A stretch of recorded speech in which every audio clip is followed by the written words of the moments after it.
বিয়েবাড়ি হলো এমন একটা আনন্দক্ষেত্র যেখানে কন্যা বিদায়ের দুঃখটুকু ছাড়া আর কোনো কষ্টই তেমনভাবে থাকে না বললেই চলে। মাংসে নুন একটু কম হতে পারে, কিন্তু তাই বলে খাওয়া কি কমে? যাই হোক, আমি পশ্চিমবঙ্গ থেকে পা বাড়িয়ে পাড়ি জমালাম সোজা জামশেদপুরে একটা অবাঙালি বিয়ে বাড়ি অ্যাটেন্ড করবো বলে। সে এক এলাহি ব্যাপার। ম্যারেজ হলে পৌঁছে দেখি শাম হ্যায় ধোঁয়া ধোঁয়া। রান্নার আয়োজন যে ভালোই জমেছে সেটা বুঝতেই পারছি।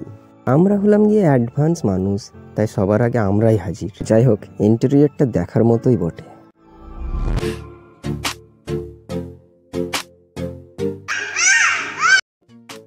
ঝাড়বাতি দেখেই তো ঝংকার জাগে মনে। চক্ষু জুড়াই লাইট লাগানো নকশাই, আসল পর্দা ও নকল ফুলে তৈরি প্রধান গেট, অতিথিদের জন্য ফার্স্ট ইমপ্রেশন। ভাটি রেডি, কনে রেডি, ফুচকা রেডি, বাটার নানও রেডি। গনগনে ভাটি থেকে তুলতুলে নান বেরিয়ে আসছে একদম ধোঁয়া উড়িয়ে।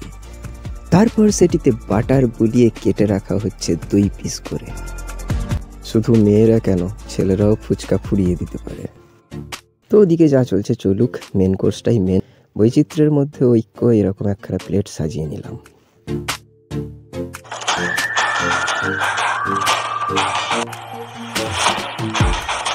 রয়েছে মটর পনির, চিকেন ফ্রাই, চাটনি, বাটার নান, ডাল মাখানি, চিকেন বিরিয়ানি, পাঁপড়।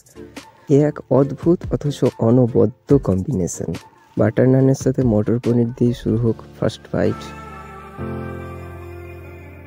চিকেন ফ্রাইটাও ফেলে রাখলে চলবে না, বিরিয়ানিটাও বাদ দেওয়া যায় না।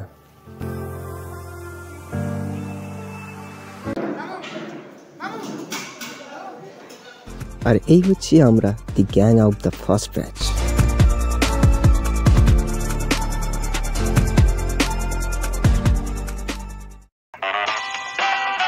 বিয়েবাড়িটার কিন্তু একটা ইউনিক স্টাইল আছে। নিচের তলাটা মানে গ্রাউন্ড ফ্লোরে শুধু কিচেন, রিসেপশন এরিয়া এবং স্পেশালি জেন্টস গেস্টদের জন্য রাখা হয়েছে। আর ফার্স্ট ফ্লোর মানে দোতলাটা রাখা হয়েছে শুধুমাত্র লেডিসদের জন্য। তাই বলে খাবার দাবার কিন্তু আলাদা নয়।